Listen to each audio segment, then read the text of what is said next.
What can we expect today? Yeah, very good morning to you, Mahendra, and good morning to our viewers. And as you've said, it was a long night for the members of the ANC's NEC that have been locked in talks in this venue behind us, which is the Coastlands Hotel, discussing very importantly the names of those, as you said, that they'll be sending to the National Assembly.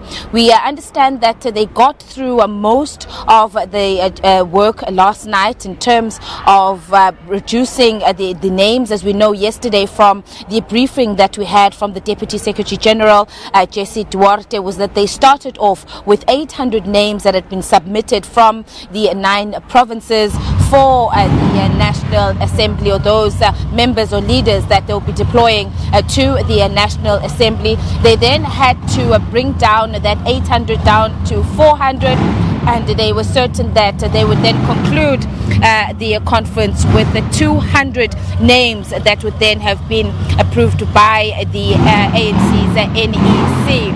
Of those last 225 names, which will be the names at the top, she explained that those names would remain, and how she explained the process to us was they would be looking at the number of votes or the nominations that each of the members or candidates received across the provinces, and from highest to a lowest, those first 25% of the 200, those names will then remain as is. The rest of the names thereafter, the NEC would have the opportunity then to look at those names and consider age, they'll consider experience, they're going to consider skills, they consider that they have enough women on to that list, of course, as well as the youth. Young people have said that they want at least 20% of those that will be sending to the National Assembly to be young people. And so these are all the considerations that they were going to make. What is going to happen now, as you understand, is, as you said in the intro, the vetting process, which will now happen. What they're going to do is understand of the people who have been elected. They will then receive forms where they'll have to either accept or decline. Thereafter, they'll have to look at those who have declined and possibly then fill in the spaces if there are, and of course those then accept will likely to go through. But there's also that very crucial vetting process. As you know, that the ANC has said that it's on a path of renewal. It wants to clean up the image of the party, and it wants to ensure that it sends to the parliament not only the National Assembly but also the provincial parliaments as well. They want to send people who are fit to hold those positions, leaders of character, and leaders have not been found wanting or that have brought the party in the past to disrepute. Of course, there are some controversial names that have been coming. A lot of discussion has been around the fact that the name of the former president, for example, Jacob Zuma, he is amongst those that have been nominated by the branches. It's still too early to tell whether or not it still remains, whether or not he accepts that nomination, and whether or not he, when they go through, and if it does go through the vetting process, whether or not he is eventually approved. It's still going to be quite a process, but we understand that they are moving quite quickly now. Jessie Duarte did say yesterday that they don't want to put a time limit. It is important for them as the NEC that they take their time with regards to this process. Equally, I know in the build-up to this list conference, there's been a lot of discussion around the Northwest province and some of the issues and divisions there that led to their list conference not sitting due to challenges there. Today, as we understand, that there has been a committee that has been working with the Northwest province, and with regards to the list, the National List Conference, it was not going to impact, they said. However, one does not know, and Jessie was quite open and forthcoming to us to say, when we asked whether or not are they not concerned that there could be a court challenge possibly coming from the Northwest, because there were issues around processes there, and she said that she could not rule rule that out. But today, the Northwest Province will be sitting to go through its provincial to province nominations. But in terms of the national list process, that's not likely it's going to affect there. But again, only time will tell whether or not there is any challenge that is coming from any of the branches or the leaders of the Northwest Province.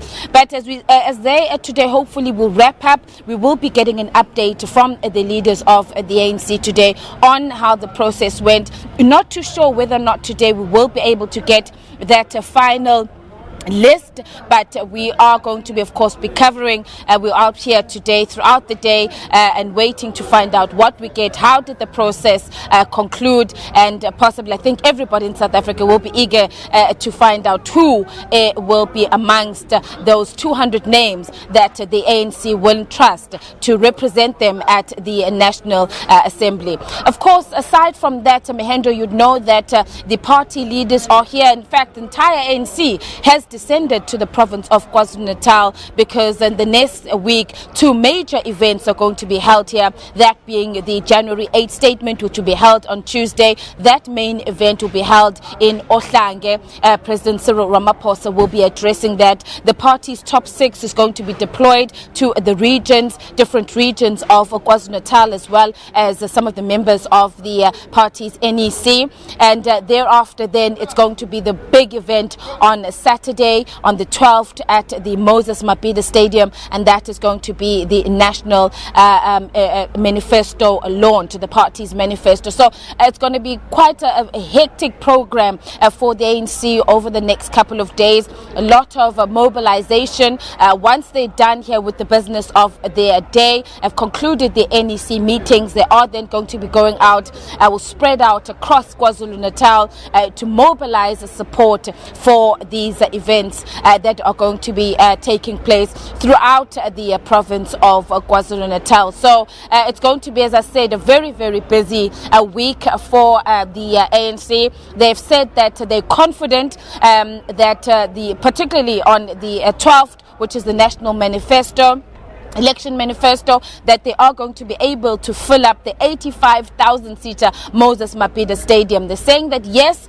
particularly here in the province of KwaZulu-Natal, the majority of people that they expect to attend, they are relying on the ANC supporters, members and supporters from KwaZulu-Natal. Yes, there have been challenges, which the party says that they have been dealing with deep divisions. As you know, KwaZulu-Natal has been plagued by political killings, but the party says that they have been slowly working on trying to fix and deal with the challenges, particularly in this province. And they are confident that they've made the logistical arrangements and that people are going to be coming out in support of the party on that day. And to find out what are the promises that the ANC is going to be making to the electorate. There's a lot, of course, that people want to see in terms of jobs, education, the issue of land. And so this week also, while the NEC is here, we know that they are going to be making that final draft or the statement approving the January 8th statement, as well as also approving the